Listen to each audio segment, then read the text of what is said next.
My name is John Kivela. I'm 41 years old. Today is March 31st, 2011. We're sitting in the Peter White Public Library in Marquette, Michigan. And I'm sitting here with the city manager. I'm the mayor of Marquette, and the city manager is here with me. Hi, I'm Bill Vajda, and I'm 48 years old. The same date, sitting here with the mayor. We're sitting in the Dandelion Room, and I'm the city manager, and I'm sitting here with the mayor of Marquette. Well, Bill, you mentioned earlier that you were not born in Marquette. Where were you born? Milwaukee, Wisconsin. Yeah, my grandparents emigrated from Hungary, and when they settled, this was right after World War I. In the country, they had family who had previously emigrated over to the United States, and so they were living first through Ellis Island in New York City, and then they moved over to Milwaukee. And my father was born there, and at the time he, after his military service, went to the University of Chicago, went to the University of Wisconsin, ended up getting a PhD, and when he decided he wanted to find a nice place to live and raise a family, he came up to Marquette. I think I could talk and walk, maybe just barely, but it was really, really early in the 60s. So Marquette's my home. Okay. Well, I grew up in Marquette, on the outskirts of the city, in the township actually. But I remember coming here. We were raised in a very poor household, and so we didn't travel much. And a trip to the library into the big city of Marquette was always like going to Disney World, to run around. And I don't even know that we ever checked books out, because I don't think at the time my mother was, able to, or I don't know what the rules were back then, but we never could check books out. But we'd spend hours here reading and going through, and a lot of times just playing. Yeah. So it's my earliest memory of this building, which is special. Yeah. Well, I grew up over on Fair Street. So my father was working for the university, and he picked a place that would be an easy commute for him to work. So he could walk every day from Fair Street down over to the old Longyear Hall and the Pierce Hall. Subsequently been torn down, replaced, but the old sandstone castle that used to sit over on Northern's campus, and we would go to J.D. Pierce. I started in J.D. Pierce, which is in the basement school for the university kids over there, and they didn't want the kids running around the university library. So my earliest memories of coming to Peter White were on my mother's hand, coming in and she used to volunteer in the library to read to kids, and so I can remember, I guess it would have been Tuesday or Wednesday afternoons, back in the day when the children's library was about as big as the room we're sitting in, sitting around with my mother and all my classmates and all the other kids, kind of going through the children's books in that area. And that went on for a long time. I can remember back then, the library had the original Paddle to the Sea Indian that had been carved and recovered, and we used to have the author come in and read Paddle to the Sea to us, and we had a lot of tribal kids who were in school with us, and so it wasn't too hard to imagine, looking around the room, what it must have been like for one of those kids to take on an adventure like that. And those were good memories. Some of my earliest ones were my mother in this place. So. Your mother worked here, didn't she? Yeah, for a little while, a volunteer. Volunteer. Yeah. She was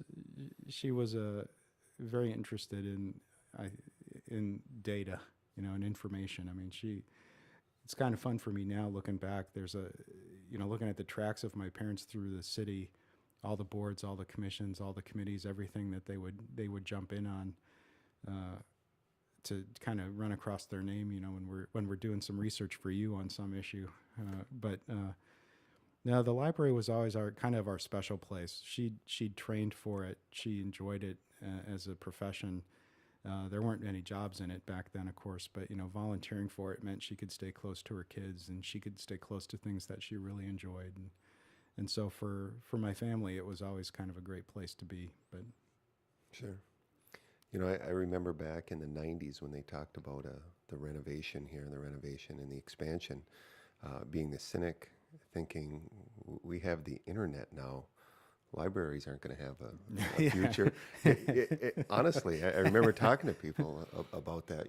They're going to become a thing of the past. Everything's going to be online. And, I think I made similar comments about Papa Murphy pizza. Who would buy a raw pizza from a store? That'll never work. Well, I was wrong there too. And it's incredible. I think one of the gifts that this place has is the way they adapt and the way it's not just about books here. It's a community center. It's education. It's, of all things, ballroom dance lessons that I took last year with a group of friends and my wife. It's a multitude of things, and continuing to push the envelope. My wife downloads books from the library into her iPod to listen to them free of charge. And just like any book, it lapses. You have, I think, 2 weeks to listen to it. I don't know how they do that. And it just times out and goes away. So neat technology. And, of course, I was wrong 15 years ago. You weren't wrong. No. When I think back, when I was a kid and I would come here with my mom and she would read and we'd have a great time, I was completely oblivious to what libraries were, what they did. I can remember early, and for the benefit of the listeners, the library today doesn't look a lot like what it did back then. It's had substantial expansions over the last 20 or 30 years, and they've created a lot more facilities in the building to do kind of things. But back in the early 60s, mid 60s, it was your classic library where it was a building full of books, and it was funded in part by a Carnegie grant, when he seeded public libraries everywhere. But when you're a kid, you'd come in, you'd listen to the stories, all your friends were there, so you'd start playing hide and seek among the stacks, and you'd start running all over the building. And above where the main desk is now used to be the founder's books, his personal book section. And so all the books that he'd left were behind glass cases that, kind of ringed the floor and in this big atrium in the middle of the building. And it was also the only place that any of us as kids had ever seen where bookshelves had ladders on them.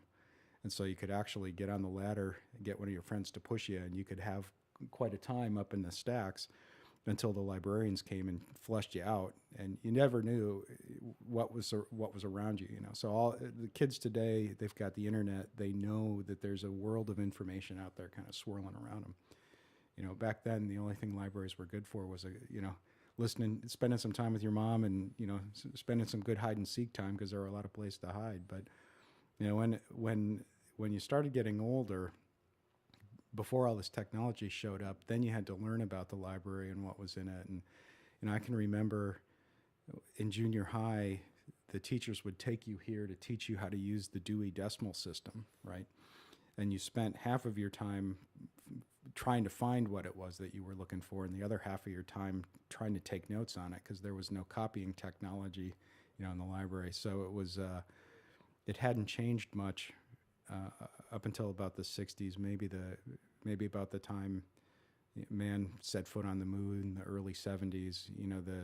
The way people interacted with it was the way it had been probably since Peter White started it. But when they decided they needed to have capital and fundraising and all those kind of things, to build the building that it became today, they had to make some strategic decisions about what books they were going to sell, what books they were going to keep, what part of the building they were going to get rid of, what part they weren't. And I can remember that created a lot of concern in the community. They didn't want to lose the character of the building or the good things and the treasures that they had.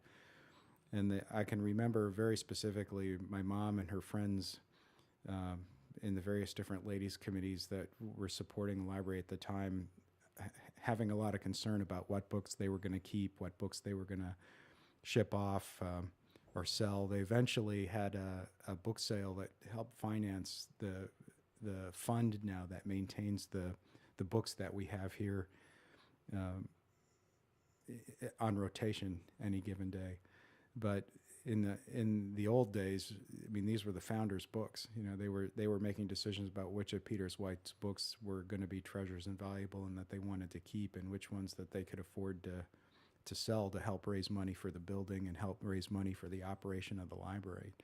So it was for us kids who were completely oblivious to all that.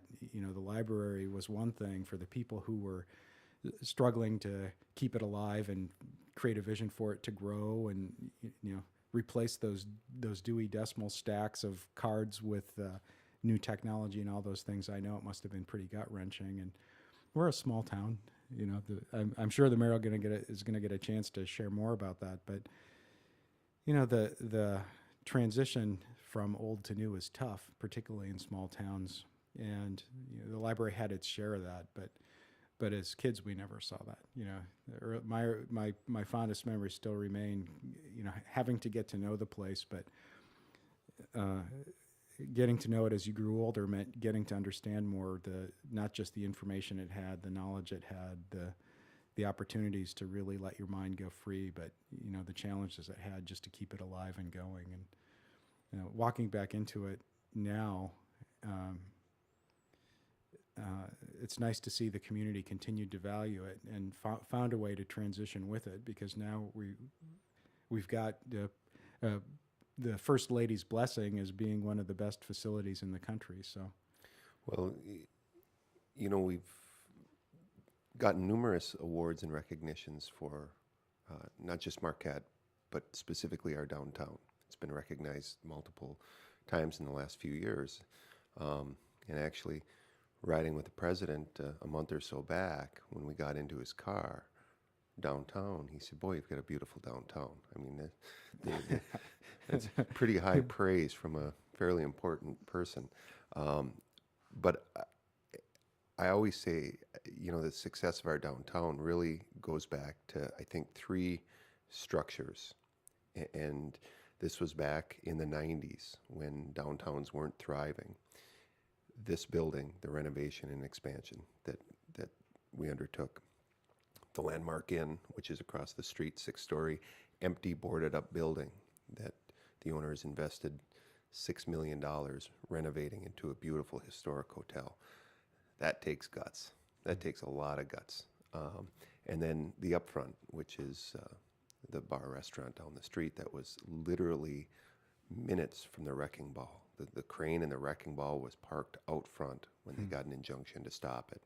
And that owner spent millions to renovate those buildings. And I think that the three corners between these three is really what legitimized downtown and made it cool again. And then the other property owners started fixing up their buildings, and it became hip to be downtown again. And so on top of the wonderful attributes the library has within its walls, I think it played a key role in creating what we have here today, which obviously I'm the biggest cheerleader for Marquette. No one will refute that. But the heart, excuse me, the heart and soul of any community is its downtown, and we are no exception from that. We are our downtown. We're vibrant, we're energetic. We have an incredible volunteer base.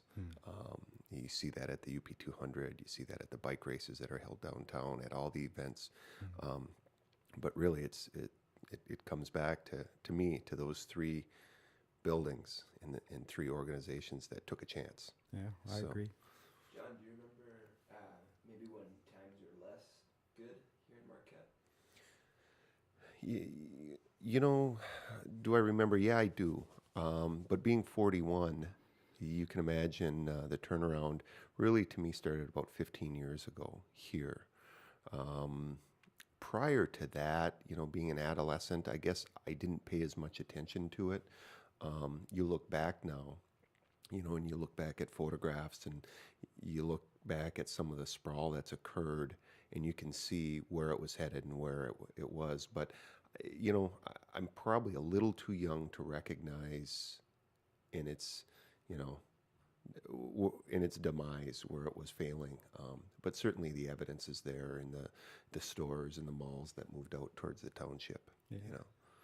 Yeah, that was really traumatic. I mean, I'm not that much older than John. I was kind of on the cusp of the end of the baby boom and the beginning everything that came after. But I can remember when everything was downtown and when we had Benjamin Franklin and when we had other kind of anchor stores right in the main street of Washington, and it was more of a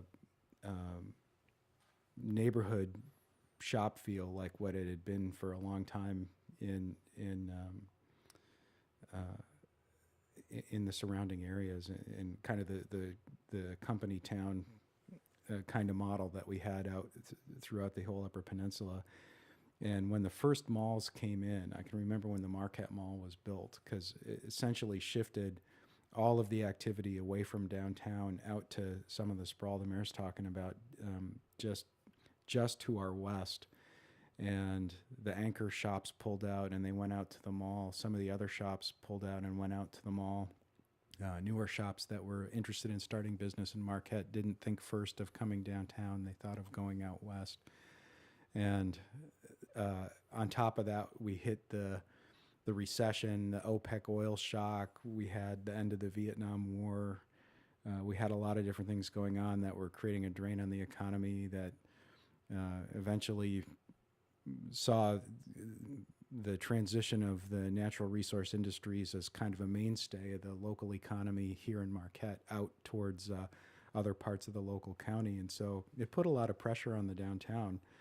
And there were definitely times when we had a lot of vacant buildings. Fortunately, we never saw the blight where you had, broken windows or things boarded up or completely abandoned facilities. But there was a time when it was pretty ghostly down there. Wasn't a lot of things going on, and so as kind of a consequence, it became hard for the city to invest in things, and became hard to inspire the landowners and the people who were really driving the community to keep an investment in the downtown. And the anchors continued to be the library, and the anchors continued to be things like our Donker candy store, where the president had an opportunity to buy Valentine's gifts for his family. Became things like the camera shop, became things like the movie theater. And so the thread that kind of continued us through were probably some of the happier places you'd find people in the downtown. Not only for just the sheer fact of getting away and having a good time, but really some of the long-standing nostalgic businesses that we had in the downtown area. And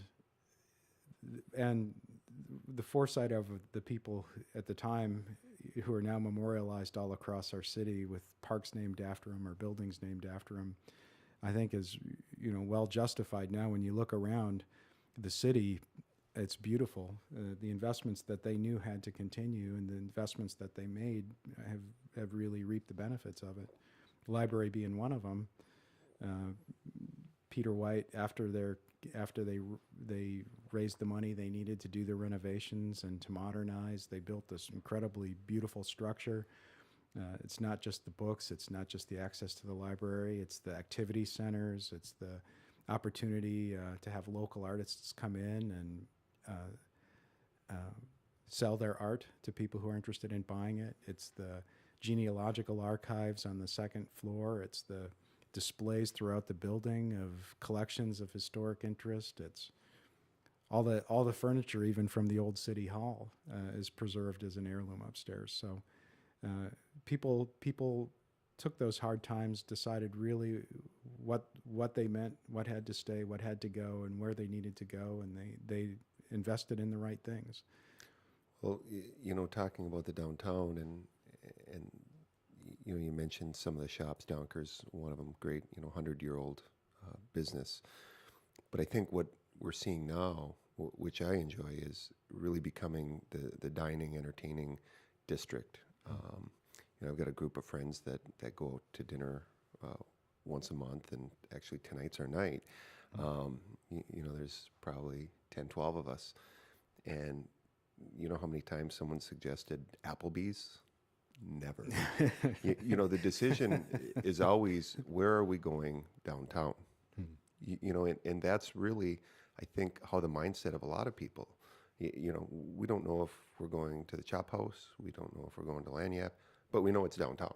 Maybe it's the Rover, maybe it's the pub, maybe it's, the Dog House or Latitude. So I think that's really inspiring right now.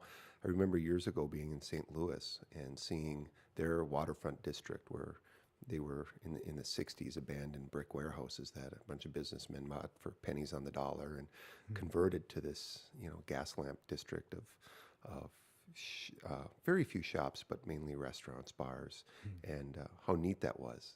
Those old historic buildings, and boom, now we're seeing a micro version of that in Marquette. So interesting. Terry Doyle from the Veerling, listening to some of his comments about, being on a corner and locating his business there in the downturn, the economic downturn of the 80s, and people thought he was nuts. Why are you going downtown? You should be in the mall. You should be out west on the corridor. And he was one of the first to say, no, I think we have a future here. And of course, he's got just a beautiful place overlooking the lake. So maybe he was a visionary, but it's neat to see that in our downtown and succeeding. And again, that really carries over into the flavor of what Marquette's become. Yeah. So, and Marquette, again, for the benefit of anybody listening, we have a very collaborative and a very, I think, forward-leaning commission these days. And part of what, for those who don't follow what goes on in the area, back in the old days, it was a pretty secular community. Every town had its own library. Every town had its own identity, whether they were focused on being a mining town or a lumbering town or a university town or whatever they chose to define themselves as. They all tended to stay pretty much on their own. And the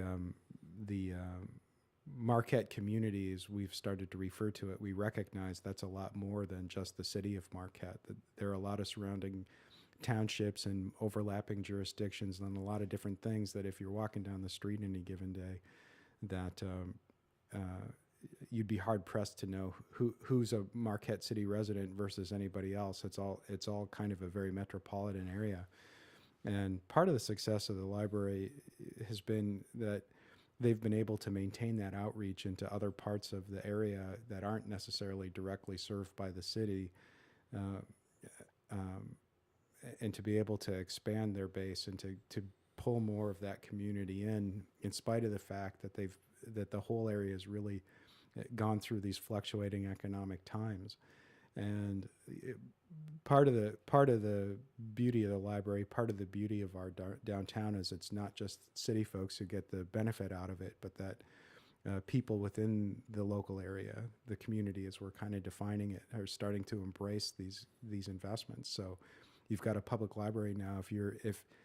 I think there's going to be no thought if people were saying, well, geez, we want one of the top 5 libraries in the country, and we're a surrounding city. Well, we aren't going to build it from scratch. We'll just fall in on the one that's already there. It's a better value. And if you're a surrounding community and say, well, we want to build an arts and entertainment center in the middle of our downtown, well, there's no point in building that from scratch because there's already one, very easily accessible to everybody.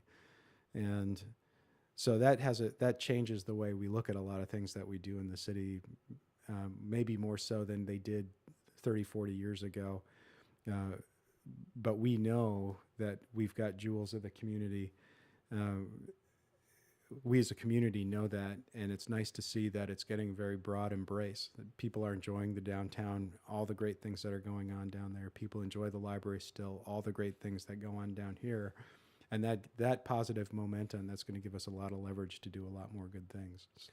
Well, it's contagious right now because people enjoy, the spoils of success, but it's driving, more and more. We've got so many new events coming. You know, we've got the Ensign Sailboat National Championships coming. We've got the Ford Model A North American convention here next year. You know, we've got different people throughout the community now engaging and saying, well, this is cool. You know, talking to the hotel people, and we've met with them several times, Bill, but you know, I remember a few years ago when we talked about trying to, you know, create a room tax or get some additional revenues, they'd fly off the handle and say, no way, you know, they can't support it. And it's funny now that they're voting to increase to the maximum their funding, because now they see, you know, what we can get, what, you know, what is our potential is. And so it's neat to see. And what I enjoy about it is, you know, the festivals are great, and the events are great because they bring tourism in, and it brings outside money in, and it bounces around the community a few times, which is outstanding. But along with it, we get to enjoy those events as they're here. You know, we know that if we have a beautiful waterfront, it will attract people to our restaurants. That's great. But, you know, also the sidebar is now we have beautiful restaurants to enjoy as well. I mean, the spoils of success, and that's what's great to see, and it's neat to see more and more people buying into it now. So we'll see where it takes us. I wonder if you guys would be willing to maybe go back to your childhoods, and I don't know if there's any salient memories you have of playing or growing up in Marquette that you could share, maybe like a story, a specific story that you have. You first. You know, like I alluded to, you know, we grew up on the outside of town, single parent, 4 kids in my household, very poor. We lived in a very rural area, you know, very few kids. So we played outside. You know, a specific story, you know, boy, I don't know, anything that. Any mischief or sports or something like that? Anything the statute of limitations is long gone. I'm not worried about. You know, we didn't travel a lot. We didn't do a lot. And, you know, other than we played outside all the time. You know, we climbed trees. I remember, again, we were maybe 5-6 miles on the outside of town, but I would literally climb the biggest white pine tree around, which was maybe 1/8 of a mile from my house. I'd climb right to the top of it and watch the 4th of July fireworks. From the top of that tree, I could see out to the lower harbor and to the upper harbor, and I could watch the fireworks. Because usually we didn't go to the fireworks. And you know, I should try climbing up that tree, because I wonder if it's still there. I made almost like a miniature time capsule, and I fixed it to the top of that tree when I was a teenager. So I wonder if that's still there. Geocaching. Yeah, I don't know if I dare climb back up at 41, but so. Well, so most of my childhood was during the 60s, and that was the last big expansion of kids in Marquette. And the neighborhood that was not the newest, but was kind of where all the people had moved to in the late 50s, early 60s, was right across from campus. Right, there used to be an elementary school, Whitman Elementary School, on Fair Avenue, where we all went to school. They built it kind of as close to a planned community as they could have back then. But every mom stayed home, every dad worked, and all the moms would either be outside doing laundry or sitting on their porch or doing something. And through some miraculous coincidence, I think every house had a kid who was about within 1 year or 2 years of each other. So it was essentially having 40 or 50 brothers or sisters who were constantly at your beck and call. And we would essentially form up in packs and roam the city all day. The moms never worried about it. And the neighborhood was sitting on a ridge, so that there was a very convenient hill that any mom in the community could walk out on the hill and ring a bell when they wanted the kids to show up. And basically 30 or 40 kids would show up for lunch, and kind of this roving horde of youth, you know, would move from house to house all day. And it would go on into the evening because nobody worried where you were back then. They just set a time when they wanted to see you again, and you were free to go wherever you wanted to. And we were right down from the cemetery.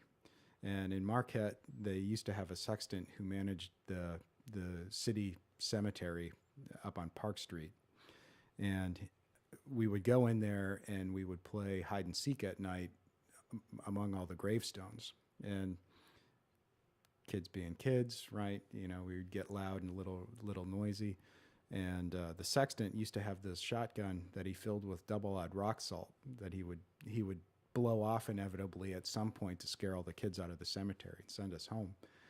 And I remember being in there one night when he aimed a little low, managed to get one of my friends right in the ass, right in the buttocks, and that was when the moms had a clue that this wasn't just youthful fun, but you know, maybe something they needed to put some stoppers on. So maybe that's when we got more interested in the library. I don't know. Yeah, well, like I said, we didn't stray a lot, but we just played outside all the time. You know, we had a pond close by. Yeah. In the summer, we swam, we fished, we ran, we played hide and seek. I mean, we just, you know, that's a difference I see, I guess, with kids nowadays. You just don't see kids playing much, and it's disturbing. But you know, and my kids are examples of that. You know, to get them to go outside is like crazy. We got up every morning during the summer and right outside. Yeah, I mean, you got less to do, you know. I mean, and we didn't get cable in Marquette until after I graduated from high school. So growing up, there was one TV station, right? And so watching TV was kind of an uninteresting thing to do as a kid. There were no video games. The first video games, Pong came out when I was 14 or 15, and it didn't hold my attention very long, right? You know, once you kind of mastered Pong, you wouldn't spend all day sitting there playing it. So, you know, the kind of things that kids do today, we just didn't have the opportunity to do. You know, we had to kind of make our own entertainment back then. And, you know, if that meant most of the time playing around outside, I can remember there was a phase we went through when Evel Knievel was big, where we decided that we were all going to jump our bikes off of stuff. And that's partly probably why Marquette General Hospital has been so successful over the years, you know. And I can remember going through a phase when Demolition Derby, we have out in Sands, we had a mud track raceway, and we also used to have demolition derbies back in the 70s. And I can remember having bike-based demolition derbies, which again is probably why Marquette General Hospital's doing such good business. We built a strong fund for them to grow on over the years. Boy Scouts weren't really big. You know, few of us enjoyed doing that. And Sea Scouts, we'd learn how to scuba dive, or we'd get a chance to get out on the lake and sail. And you know, but they were the kind of activities that we did were mostly driven by if they were organized by whatever our parents' interests were. You know, if parents liked baseball, you'd go be in Little League because there was actually parents who were willing to be coaches. If you were you know, interested in sailing, you'd better know somebody who had a boat. If you wanted to go camping, you better know somebody who knew how to camp. I mean, it wasn't something maybe as widely shared as it is today. But John, can you tell us a little bit about your family? How many of you there were when you were growing up? Yeah, you know, we were raised by my mother. My mother and father divorced when I was, I think, 2 or 3. So my mother raised us. I was the third. I have an older sister, Pam, who still lives in the area. She's married. I have a sister, Chris, who is a PA. She's a year older than I am. And then I have a brother that was the baby growing up and probably is still the baby. You know, he was the 3 of us had all the chores to do, and Kevin didn't have to, but that was fine. But the 5 of us grew up in the same house. I guess we moved into it, a house that we rented. We moved in when I was probably 3, and we moved out shortly after I graduated from high school. So I spent my whole life in the same house, and actually, you know, had a great childhood. I mean, I it was a fond childhood. You know, we didn't explore the world, but we knew every shrub and bush, and in a mile radius, that's for sure. And where are your siblings and your mom now? My mother still lives on the outskirts of town. My sister Pam and her husband live maybe 10 miles outside of town. My sister Chris lives in the city of Marquette, and my brother Kevin lives in Kansas City. So he's actually coming to town this November to get married, and I believe I'm going to be doing the wedding, which should be neat. $50. Yeah, $50 into the city coffers. Why don't I get a chunk of that? My niece is also getting married this year, and I get to do her wedding. She was the first niece. My sister Pam had her at a relatively young age, I think 19, 20. So she was like the baby and very close. So she's coming up in June, and I get to do her wedding, the same place I got married 21 years ago at the Pavilion on Presque Isle. So looking forward to that. Okay. Are there any closing statements you guys want to share with each other? Any gratitude or anything like that? Well, this has certainly been an interesting opportunity, enjoyable, and I thank Bill for coming. I would ask a final question, Bill. You've been here about a year now, going on a year. What are your thoughts? Happy, sad, glad? It's every day I look forward to waking up and doing the things that you've asked me to do. Boy, that's a pretty vanilla answer. No, I best mean, you've got? I'm not trying to be evasive. I love it. I mean, it's coming back. We've got 3 generations of my family in town, and for a long time, I had to watch that part of my life from a distance. And I'd get a chance to see little snippets of it, maybe for a week or 2 at a time when I'd come up on vacation. But I made a youthful choice to go away to school. My dad taught here at Northern, and I could have gone to school for free, if it weren't for that youthful pride. I decided I didn't want to go to school where my dad taught, and I moved away, and life grabbed me and kept me away for a long time. And so coming back, I tell a lot of people it's a lot like this library. I picked up a volume in my youth, and I read the first chapter, and I came back 30 years later, and I read the last chapter, and I started a whole new book on my own. And it could have been a fairy tale, could have been a horror story, could have been something else. In this particular case, it still feels like a fairy tale. And I look forward to every day. So, Well, and from my beginnings, growing up, I didn't go to college. I have no secondary education. Because out of high school, I worked for the family business, which was auto repair shop, and so I was a mechanic. I'm still a certified master mechanic, although haven't done that for a few years.